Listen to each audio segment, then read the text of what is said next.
ঘটনার পর তাকে দেখে মনে হচ্ছিল তিনি কেবলই এক সাধারণ উদ্বিগ্ন প্রতিবেশী। নিহত গৃহবধূর পরিবারের পাশে দাঁড়িয়ে গভীর সহানুভূতি জানাচ্ছিলেন এবং পরিস্থিতি নিয়ে তীব্র উৎকণ্ঠা প্রকাশ করছিলেন। গণমাধ্যমের ক্যামেরার সামনে অবলীলায় দাঁড়িয়ে হত্যাকাণ্ডের তীব্র নিন্দা জানাচ্ছিলেন এবং তদন্তের অগ্রগতি কতদূর তাও জানতে চাইছিলেন। কিন্তু কেউই তখন আঁচ করতে পারেনি যে এই কান্নাকাটি আর উদ্বেগের মুখোশের আড়ালেই লুকিয়েছিল এক ভয়াবহ সত্য।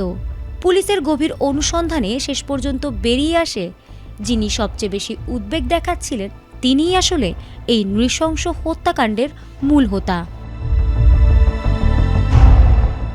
সকালে গৃহকর্মী বাসায় এসে ভেতরে প্রবেশ করতেই সোফার ওপরে ওই গৃহবধূর হাত পা বাঁধা ও রক্তাক্ত জ্ঞানহীন দেহ পড়ে থাকতে দেখে চিৎকার করে ওঠেন। খবর পেয়ে পুলিশ দ্রুত ঘটনাস্থলে পৌঁছে নিহতের নিজ ঘর থেকেই এই বীভৎস মরদেহ উদ্ধার করে। পুরো এলাকায় তখন এক থমথমে ও চাঞ্চল্যকর পরিস্থিতির সৃষ্টি হয়। পুলিশ পুরো বাড়িটি কর্ডন করে নিবিড় তল্লাশি শুরু করে।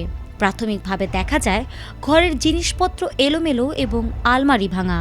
খুনি যেন কোনো ডিজিটাল প্রমাণ রেখে না যায় সেজন্য ঘর থেকে সিসিটিভি ক্যামেরার ডিভিআর এবং নিহতের মোবাইল ফোনটিও গায়েব করে দেওয়া হয়েছিল।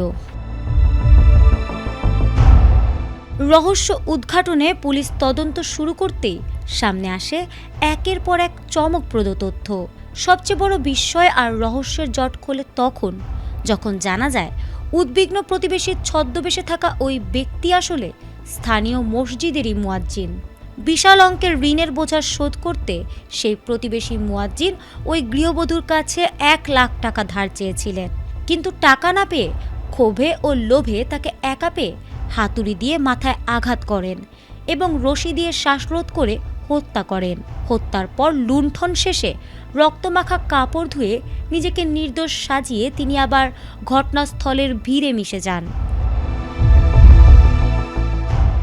তবে তল্লাশি ও প্রযুক্তির জালে আটকে গিয়ে শেষ পর্যন্ত পুলিশের জিজ্ঞাসাবাদের মুখে নিজের অপরাধ স্বীকার করতে বাধ্য হন তিনি।